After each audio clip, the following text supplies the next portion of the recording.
কিন্তু আমাকেও তো চোর চোর শুনতে হচ্ছে ওর জন্য। মানে অভিষেক বন্দ্যোপাধ্যায়ের জন্য আপনাকে কোর্ট, ক্রাইসিস, কল্যাণ, তৃণমূলে দীর্ঘদিন ধরেই এই তিনটে শব্দ কার্যত সমার্থক। যে কোনো ক্রাইসিসে, যে কোনো জটিল মামলায় মমতা বন্দ্যোপাধ্যায় যার উপর ভরসা করেছেন তিনি কল্যাণ বন্দ্যোপাধ্যায়। দশকের পর দশক ধরে কোর্টে অবধারিতভাবে যে মানুষটাকে গায়ে কালো কোট চাপিয়ে তৃণমূলের হয়ে সওয়াল করতে দেখা গেছে তিনি কল্যাণ বন্দ্যোপাধ্যায়। সেটা তৃণমূল বিরোধী থাকাকালীন সিঙ্গুর নন্দীগ্রামের মতো মোড় ঘুরিয়ে দেওয়া মামলা হোক, কিংবা এসআইআর বা আইপ্যাকের মতো সাম্প্রতিক হাই প্রোফাইল মামলা। কিন্তু সইজাল কাণ্ডে মামলার ক্ষেত্রে সেই কল্যাণ বন্দ্যোপাধ্যায়কেই হঠাৎ উপেক্ষা করলেন অভিষেক বন্দ্যোপাধ্যায়। সত্যি কথা, অভিষেক ব্যানার্জি দিদির ব্লাড রিলেশন, ভাইপো, কিন্তু 40 বছর আমরা দিদির জন্য খেটেছি। আমাদের সঙ্গে ব্লাড রিলেশন নয়, কিন্তু দিদিকে আজকে বুঝে নিতে হবে। ৮এর দশকের শুরুতে আইনজীবী হিসেবে ক্যারিয়ার শুরু করেন কল্যাণ বন্দ্যোপাধ্যায়, অর্থাৎ 40 বছরের বেশি আইনজীবী হিসেবে প্র্যাকটিস করছেন। তৃণমূলের ক্ষমতায় আসার রাস্তা তৈরি করেছিল সিঙ্গুর নন্দীগ্রাম। তবে এসব ইস্যুতে কোর্টে তৃণমূলের হয়ে আইনি লড়াইটা যিনি চালিয়েছিলেন তার নাম কল্যাণ বন্দ্যোপাধ্যায়। বিধানসভা ভোটের আগে আইপ্যাক মামলায় তৃণমূল যখন প্রশ্নের মুখে, তখন সেই মামলায় মমতা বন্দ্যোপাধ্যায়ের হয়ে সওয়াল করেছিলেন কল্যাণ বন্দ্যোপাধ্যায়। ভোটের আগে মমতা বন্দ্যোপাধ্যায় যখন এসআইআর নিয়ে সওয়াল করতে সুপ্রিম কোর্টে পৌঁছে গেছিলেন, তখনও তার পাশে ছিলেন সেই কল্যাণ বন্দ্যোপাধ্যায়। এবার অভিষেক বন্দ্যোপাধ্যায়ের আচরণে তিনি অপমানিত, আহত হয়ে মামলা থেকেই সরে গেলেন।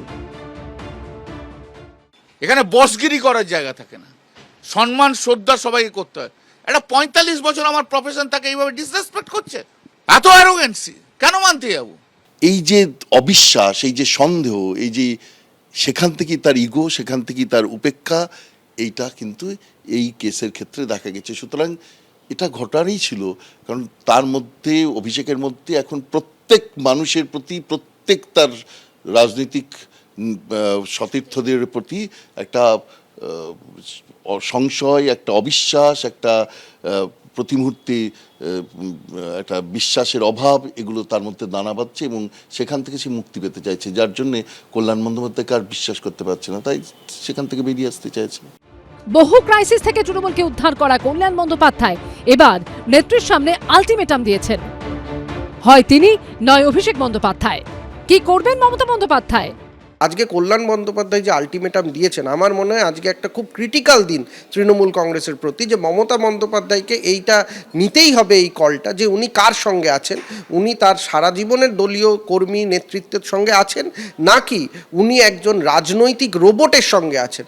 তার কারণ অভিষেক বন্দ্যোপাধ্যায় যদি রাজনৈতিক পরিণত মস্তিষ্ক থাকতো, একটু চিন্তা ভাবনা করতেন, তাহলে এই ধরনের পদক্ষেপ, হঠকারী পদক্ষেপ হঠাৎ করে নিয়ে কল্যাণ বন্দ্যোপাধ্যায়কে বিক্ষুব্ধ করতেন না।